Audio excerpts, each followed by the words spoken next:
Hello everyone, this is Hunter at Vapor Honing Technologies and Vapor Blast Manufacturing, and today we're going to be discussing how to avoid warpage when sandblasting.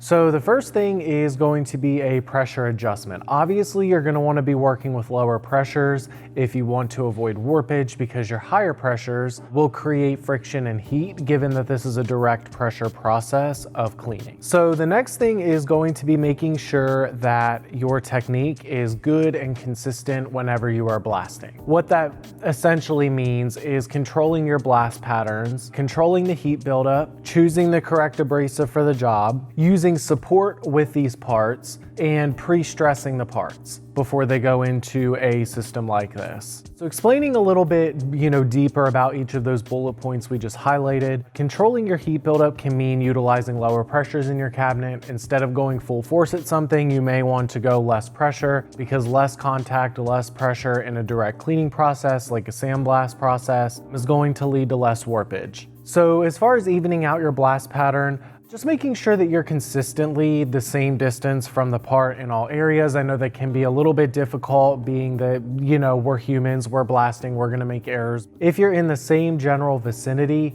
throughout the entirety of the part and you're continuing in the same pattern throughout the part, you will have consistency whenever you're blasting. The next thing would be choosing the correct abrasive for the job. So if you're just looking for something that's going to just be soft on the part, maybe a shell will work best. If you're looking for something to remove, let's say like powder coat, maybe an aluminum oxide would be best. So it just really depends on what abrasive you're choosing, but you want to make sure you choose the appropriate abrasive for the job that you're doing. So as far as using back support, something that you could do for the parts that you have in the cabinet is you could use something to support the back side of the parts. What this is doing is making sure that as you hit one way, you're not forcing all of the pressure to warp that part backwards.